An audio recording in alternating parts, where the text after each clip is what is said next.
Hello बच्चों, welcome to the lecture number 5 of class 11th। 4 lecture हम complete कर चुके हैं। मुझे ऐसा लगा कि इन 4 लेक्चर्स में ही आप लोगों का इंटरेस्ट फिजिक्स से ख़त्म हो चुका है। देखिए बच्चों, इन 4 लेक्चर्स में हमने फिजिक्स में यूज़ होने वाला थोड़ा सा मैथमेटिक्स पार्ट देखा है, तो इसमें बोर होने वाली बात नहीं है। ये चीज़ें पढ़नी बहुत इम्पॉर्टेंट थी। मैं चाहता तो मैं इस नए चैप्टर के साथ ही पहले लेक्चर से स्टार्ट कर देता, लेकिन जैसे जैसे हम आगे डेरिवेशंस की तरफ बढ़ेंगे, जो जो चीज़ें हमने पढ़ी हैं वो सारी यूज़ होने वाली हैं। तो अगर हम उन चीज़ों के बारे में आपको नहीं बताते तो तब आपको वो चीज़ें इतनी मुश्किल लगती कि आपको लगता कि ये हो क्या रहा है। तो उन चीज़ों को पढ़ना बहुत ज़रूरी था। और एक चीज़ और कहना चाहूँगा, if you want to gain the knowledge you have to learn the new things. अगर आपको नॉलेज गेन करनी है, आप चाहते हैं कि आपकी नॉलेज में बढ़ोतरी हो, तो आपको बच्चों नई चीज़ तो पढ़नी पड़ेगी। And to achieve excellence is not a one day process. किसी भी चीज़ में मास्टरी करना या एक्सीलेंस अचीव कर लेना कोई एक दिन का प्रोसेस नहीं है। यही आजकल के बच्चों में प्रॉब्लम है कि वो चाहते हैं कि एक ही दिन में वो सब कुछ अचीव कर लें। बच्चों, हर चीज़ के लिए पेशेंस रखनी पड़ती है, हर चीज़ के लिए मेहनत करनी पड़ती है। अगर आप चाहें कि आपको डिफ्रेंशिएशन और इंटीग्रेशन, ऐसा नहीं है कि एक ही दिन में आ जाएगा। You have to keep practising for that, you have to keep practising for that for years, for days, for many many years. So excellence ऐसे ही नहीं अचीव हो जाती। ये बिल्कुल वैसे ही है जैसे मान लेते हैं हम कहीं पे गड्ढा खोदना चाहते हैं, तो क्या आपके कुदाली के एक वार से गड्ढा वहाँ पे क्रिएट हो जाएगा? तो ऐसा नहीं है। You have to keep digging that, you have to keep digging that. Same is case of knowledge. अगर आप किसी चीज़ में मास्टरी करना चाहते हैं तो आप उसके लिए बहुत सारी प्रैक्टिस कीजिए। धीरे धीरे आप वो चीज़ें सीख जाएंगे। कोई भी डिफ्रेंशिएशन या इंटीग्रेशन पैदा होते ही नहीं सीख लेता।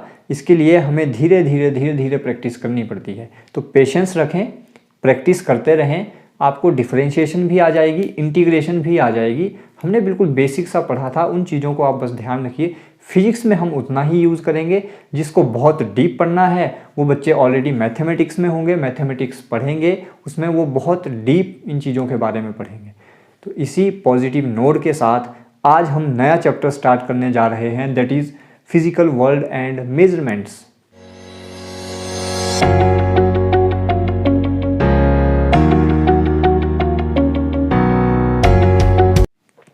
तो बोरिंग जो आपको लेक्चर्स लगे हैं उनके बाद आज मैं कोशिश करूंगा इस लेक्चर को थोड़ा सा इंटरेस्टिंग बनाने की, ताकि आप लोगों का फिजिक्स के प्रति इंटरेस्ट बढ़ सके। तो आइए शुरू करते हैं आज का लेक्चर।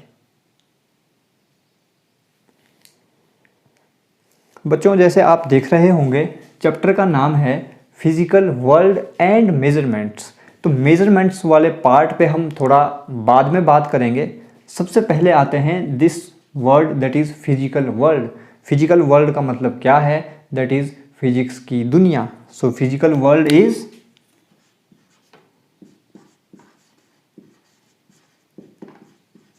फिजिक्स की दुनिया। So welcome you all in the physical world that is physics की दुनिया। आज हम एक नई दुनिया में एंटर करने जा रहे हैं, दैट इज़ फिजिक्स की दुनिया। तो फिजिक्स की दुनिया में एक चैप्टर हमारे लिए क्लास 11th में बना दिया गया है। जब हम क्लास 10th से आगे निकलते हैं तो हम एक सब्जेक्ट पढ़ते हैं, दैट इज़ फिजिक्स।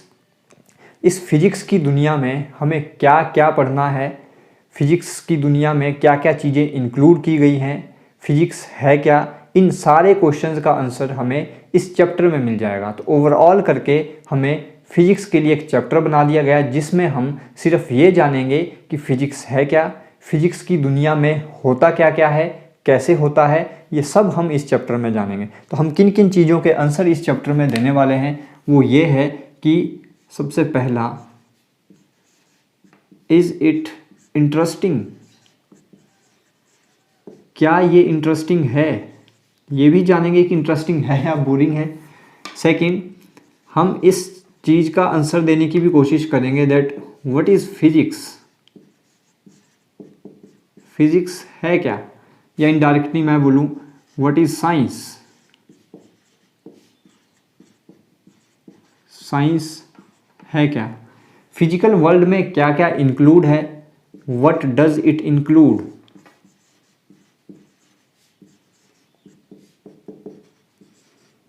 इस फिजिक्स की दुनिया में आता क्या क्या है, इन चीज़ों के आंसर हम देने की कोशिश करेंगे इस चैप्टर में। And the name of chapter is physical world.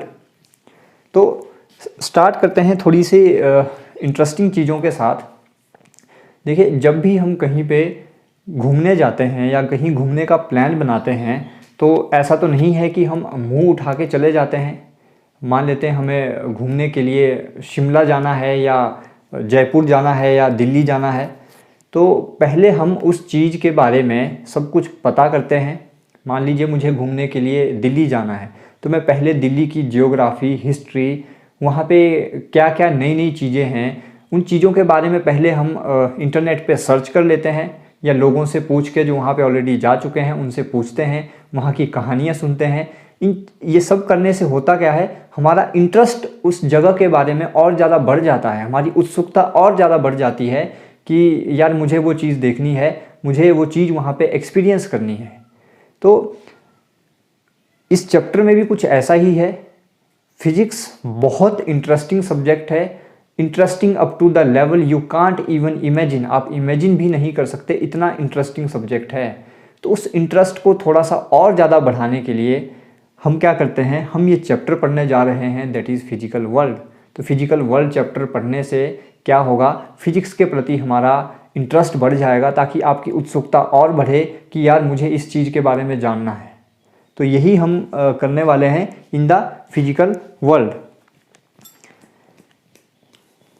ये चैप्टर मार्क्स के लिए नहीं है, this chapter is for overall knowledge of physics.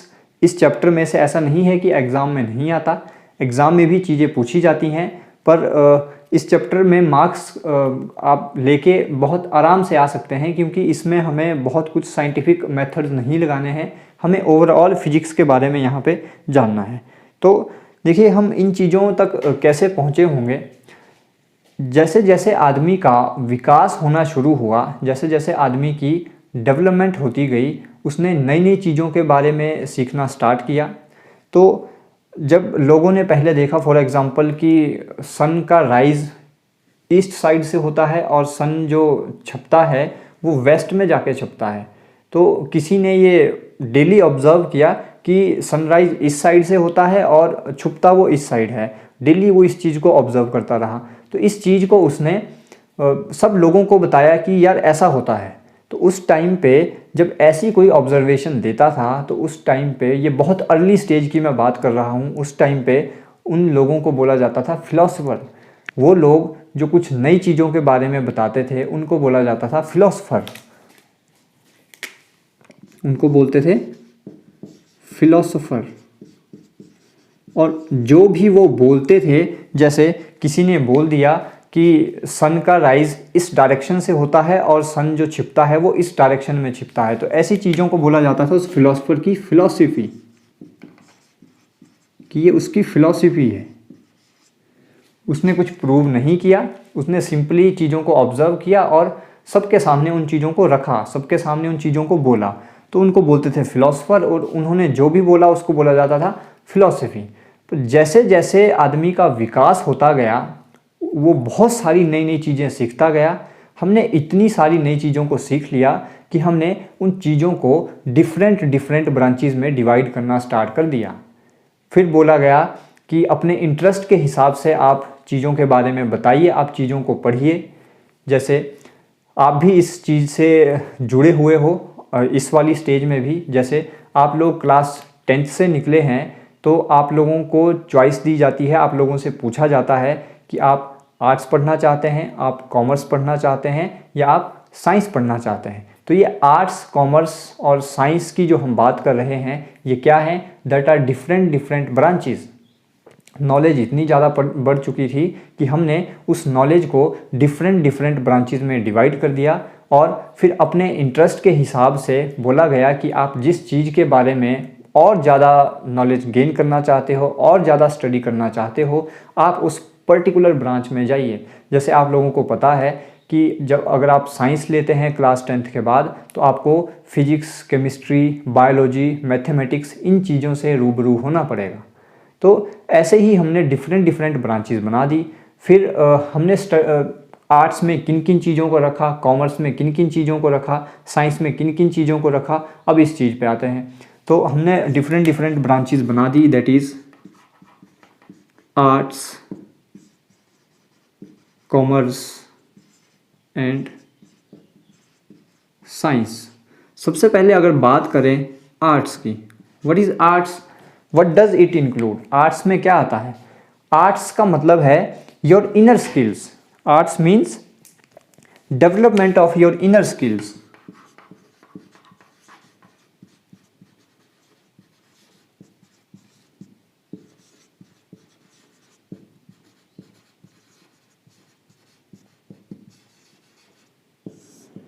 For example, आपकी अंदर छुपी हुई शक्तियों का और ज़्यादा विकास करना, that includes in the arts. For example, कोई बोलने में बहुत अच्छा है, किसी की कम्युनिकेशन बहुत अच्छी है, तो उस चीज़ को और ज़्यादा डेवलप करने के लिए वो कौन सी ब्रांच में जाएगा? वो जाएगा आर्ट्स में।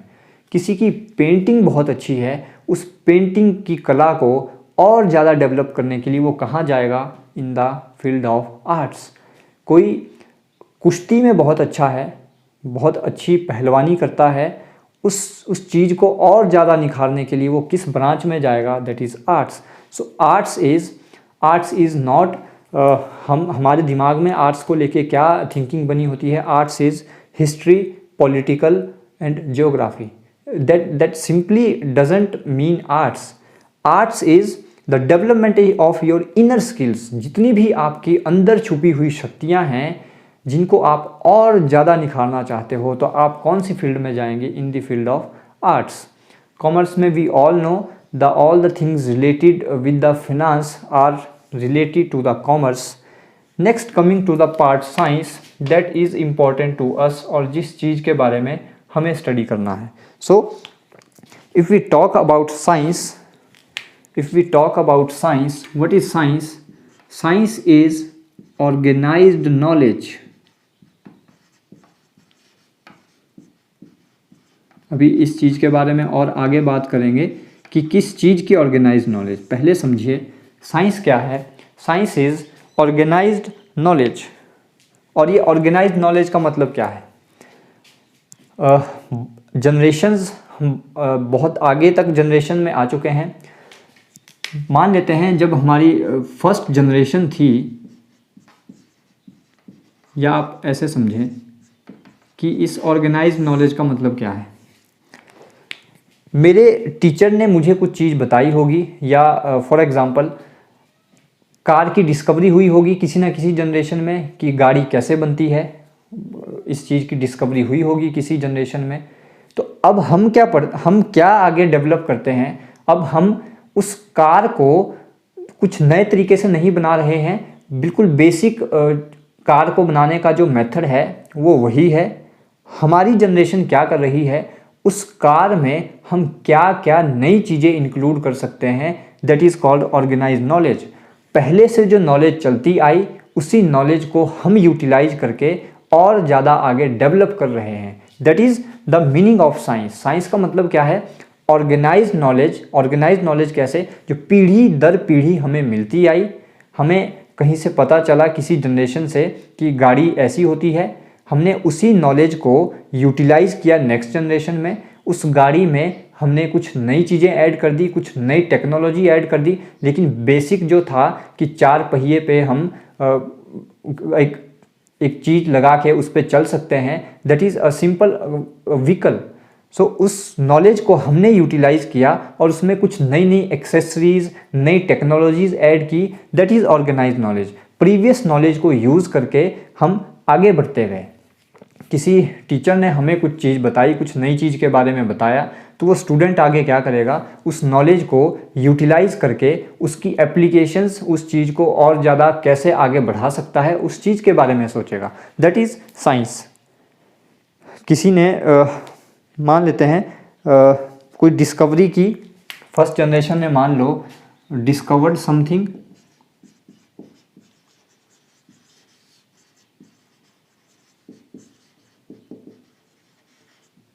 और इस चीज़ के बारे में लिखा, डिस्कवरी की एंड रिटर्न इट। फिर second generation I,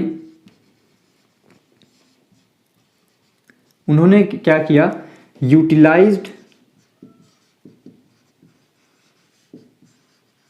the knowledge of previous generation. और बच्चों ऐसे ही विकास होता है। अगर मैं सेकंड जनरेशन में आके भी फर्स्ट जनरेशन की डिस्कवरी को मैं दोबारा करूं तो क्या हमारा विकास हुआ? हम तो वहीं पे अटके रह गए। विकास का मतलब ही क्या है कि आपको पहले से जो चीज़ें प्रूव्ड हैं, ऑलरेडी प्रूव्ड हैं, उन चीज़ों को हम आगे लेके चले और हमने उसमें कुछ नई चीज़ें ऐड ऑन की। इसी तरह से विकास होता है। अगर मैं सेकंड जनरेशन में आके भी उस चीज़ को दोबारा डिस्कवर करूँगा तो मैं तो वहीं पीछे जहाँ था वहीं पे अटका रह गया, तो विकास कहाँ हुआ? That is not development.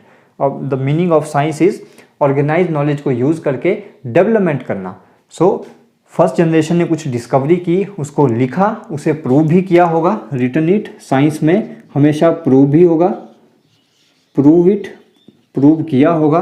फिर सेकंड जनरेशन आई, उन्होंने फर्स्ट जनरेशन की जो नॉलेज थी उसको यूटिलाइज किया, utilise the knowledge of previous generation and done modifications on it, और इसमें कुछ मॉडिफिकेशंस की होंगी। इसी तरह से विकास हुआ एंड सो ऑन। इसी तरह से जैसे जैसे जनरेशन आगे बढ़ती गई वो नई नई चीज़ें ऐड होती गई और हमने प्रीवियस नॉलेज को यूज़ किया। अब हमने यहाँ पे बात की है what is science. Science is organised knowledge. अब क्वेश्चन आता है ऑर्गेनाइज्ड नॉलेज ऑफ व्हाट, किसकी ऑर्गेनाइज्ड नॉलेज की हम बात कर रहे हैं? तो ऑर्गेनाइज्ड नॉलेज ऑफ हमारे आसपास क्या है, that is nature. So what is science? Science is organised knowledge of nature. हमारे नेचर में बहुत सारी चीज़ें हैं जिन चीज़ों के बारे में हम पढ़ेंगे भी, और उन चीज़ों की ऑर्गेनाइज्ड नॉलेज को हम यूज़ करते हैं। फॉर एग्ज़ाम्पल आप अपने पास लिखते चलें अपनी लैंग्वेज में जैसे भी आपको सूटेबल है। पानी कैसे बह रहा है? पानी, हम देखते हैं कि कुछ झरना है और पानी ऊपर से नीचे की तरफ आ रहा है, तो ऐसा क्यों होता है? साइंस इज़ ऑल अबाउट कब, क्यों और कैसे। एक हमने एग्जाम्पल देखा नेचर में, पानी हमने देखा है हाइट से नीचे की तरफ बहता है, ऐसा क्यों होता है? आसमान आप देखते होंगे नीला क्यों है? Why is the colour of sky is blue. आपने देखा होगा पेड़ इतना लंबा होता है, इतना बड़ा हो जाता है, और उसके टॉप पर जाकर जो पत्तियां होंगी आपने देखी होंगी वो भी हरी होती हैं। हम पानी उसके जड़ों में देते हैं, नीचे तने के पास जड़ों में हम पानी देते हैं, और हम क्या देखते हैं कि जो उस पेड़ की पत्तियां बिल्कुल टॉप पर हैं वो भी हरी हैं। वो कैसे हरी होंगी? वहाँ तक पानी पहुँच रहा है, तो वो पानी नीचे से उन जड़ों से ऊपर टॉप तक कैसे पहुँचता है, ये भी हम साइंस के अंडर ये चीज़ें पढ़ते हैं। एग्जाम्पल आप यहाँ पे लिख लेना, दैट वाई डिफरेंट फिनोमिनाज हैं। Why water flows from height to lower level, why colour of sky is blue. यहाँ पे थर्ड आप लिख लेना, that why the leaves of tree at the upper most part are green. ये भी आप यहाँ पे लिख सकते हैं। मैं इन चीज़ों को मिटा के यहाँ पे थोड़ा सा स्पेस क्रिएट करते हैं। अगले क्वेश्चन पे आते हैं, that is what is the base of science. What is base of science? थोड़ा सा इंटरेस्ट क्रिएट करने की कोशिश कर रहे हैं फिजिक्स में, और जो जो यहाँ पे हम लिख रहे हैं इन हर चीज़ के बारे में हम बहुत डिटेल में फिजिक्स में पढ़ेंगे। कुछ चीज़ों को आप क्लास 11th में पढ़ोगे, कुछ चीज़ों को आप क्लास 12th में पढ़ोगे, और क्लास 11th और 12th में जो भी आप पढ़ोगे, अगर आप आगे बीएससी या कुछ और स्पेशलाइजेशन करने जाते हो तो उन्हीं चीज़ों को आप और ज़्यादा बढ़ा चढ़ा के बिल्कुल डेप्थ में बीएससी या अदर लेवल पे जाके पढ़ोगे। So the next question is what is the base of science.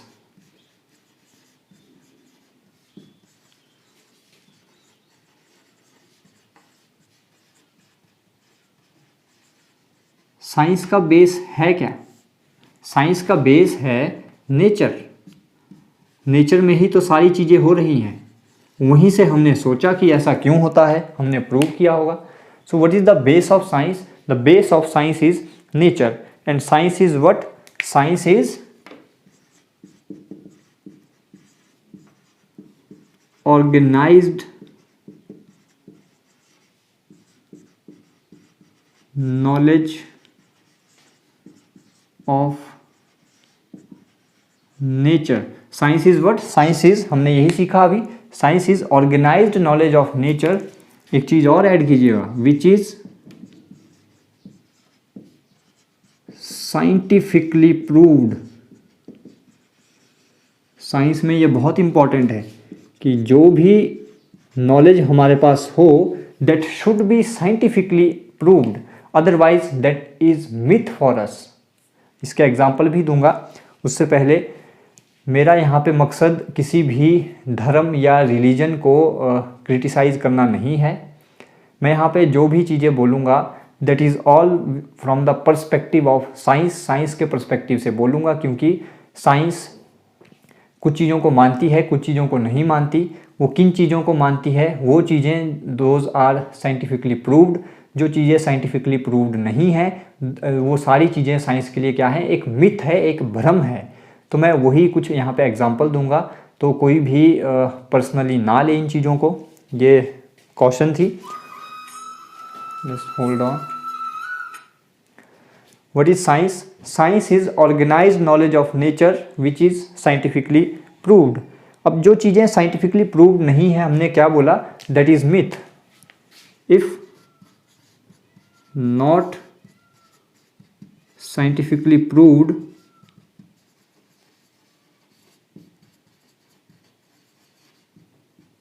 That is, I dot E का मतलब होता है that is myth for us. For example कुछ मिथ लेते हैं। मिथ वो है जो चीज़ें हमारे बुजुर्गों ने हमें बोली और हम उन चीज़ों को मानते आ रहे हैं, हमें उन चीज़ों के पीछे का रीज़न नहीं पता है कि ऐसा क्यों होता है, ना ही उसके कुछ रिजल्ट्स हमें पता है। जैसे रात को नाखून नहीं काटने चाहिए। आप कभी भी घर में रात को नाखून काट के देखना ज़रा। आपके जो एल्डर्स हैं, आप घर में जो हमारे बुजुर्ग हैं, वो हमेशा हमें डांटते हैं कि रात को नाखून नहीं काटने चाहिए। क्यों नहीं काटने चाहिए अगर आप उनसे पूछें तो दे सिंपली से बुरा होता है। क्या बुरा होता है और क्यों बुरा होता है, अगर आप इस क्वेश्चन पे जाएं तो दे हैव नो आंसर्स। उन्होंने भी अपने बुजुर्गों से ये चीज़ सुनी है, सीखी है, उसी चीज़ को वो हमें भी बता रहे हैं, बट उनके पास इस चीज़ का कोई साइंटिफिक प्रूफ नहीं है, ना ही इसका रिजल्ट पता है कि अगर हम रात को नाखून काटें तो क्या बुरा हो सकता है, क्यों बुरा होगा। So that is a myth for अस। सोमवार को शिवलिंग पर जाकर पानी चढ़ाना चाहिए। क्यों? अगर हम और दिन चढ़ाएं तो क्या कोई प्रॉब्लम हो जाती है? और सोमवार को ही क्यों चढ़ाना चाहिए शिवलिंग के ऊपर पानी? इस चीज़ का आंसर अगर आप किसी से पूछें, they don't have any answer, those are myth for us. ऐसे बहुत सारे एग्जाम्पल्स हैं जी जो हमारे लिए क्या है, हम घरों में इन चीज़ों को नॉर्मली सुनते हैं, but those are all myth for us. That is not science. Science is what?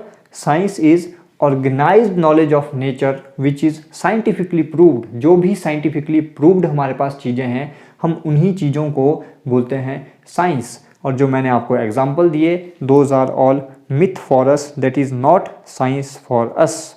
So what are the next is what are the scientific methods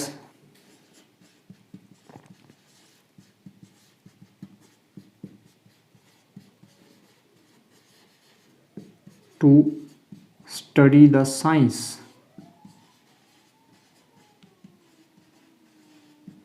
What are the different scientific methods? Science को study करने के लिए हमारे पास बहुत सारे scientific methods हैं। वो scientific methods क्या क्या हैं वही हम यहाँ पे पढ़ेंगे। पहले लेट मी चेक लेक्चर कितना लंबा हो चुका है। हम इसे बहुत लंबा नहीं खींचेंगे। ऑलमोस्ट 25 मिनट का लेक्चर हो चुका है।